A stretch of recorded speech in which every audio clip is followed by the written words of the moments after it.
प्रभु यीशु मसीह के पवित्र नाम में आप सबको शांति मिले।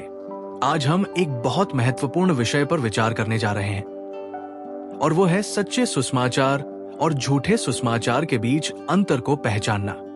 परमेश्वर का वचन हमें चेतावनी देता है कि सब आत्माओं की परीक्षा करो कि वे परमेश्वर की ओर से हैं या नहीं, क्योंकि बहुत से झूठे भविष्यद्वक्ता संसार में निकल चुके हैं।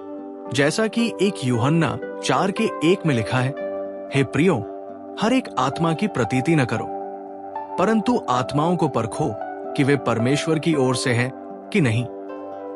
इसलिए हमें सतर्क और जागरूक रहना है। सच्चा सुसमाचार ये है कि हम सब पापी हैं और अपनी सामर्थ्य से उद्धार नहीं पा सकते। रोमियो 3:23 कहता है, क्योंकि सब ने पाप किया है और परमेश्वर की महिमा से रहित है।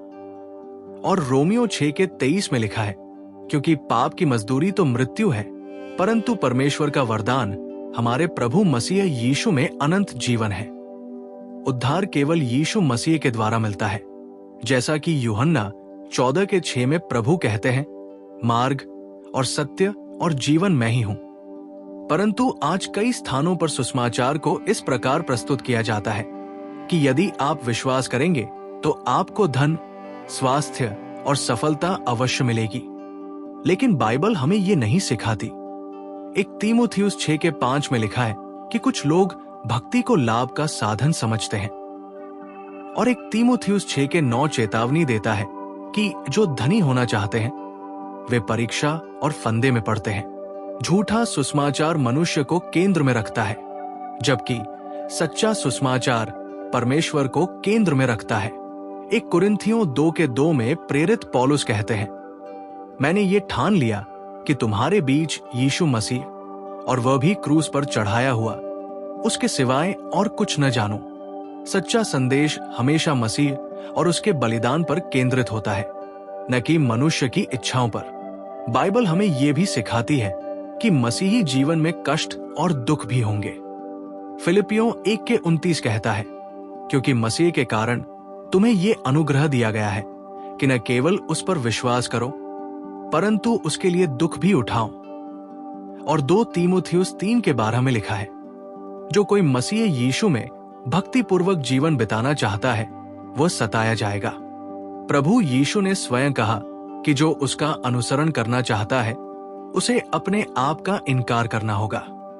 लूका 9:23 में लिखा है, यदि कोई मेरे पीछे आना चाहे तो अपने आप का इनकार करे और प्रतिदिन अपना क्रूज उठाए और मेरे पीछे हो ले।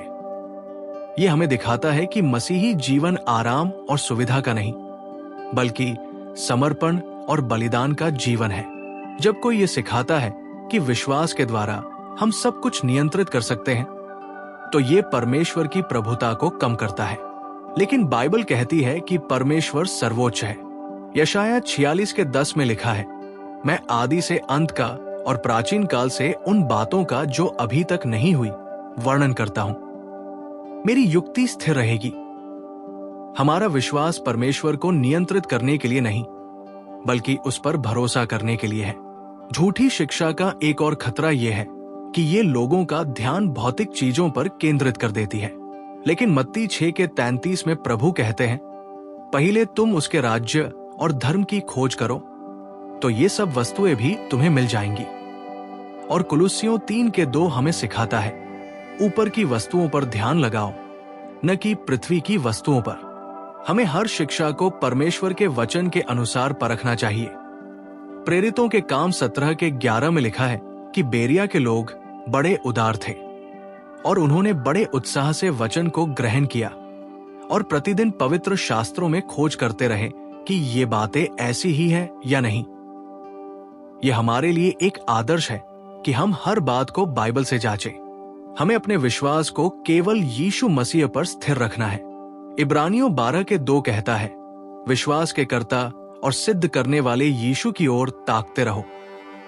यदि हम सच्चे सुसमाचार में जड़ पकड़ेंगे तो कोई भी झूठी शिक्षा हमें भटका नहीं पाएगी और हम आत्मिक रूप से मजबूत और स्थिर बने रहेंगे।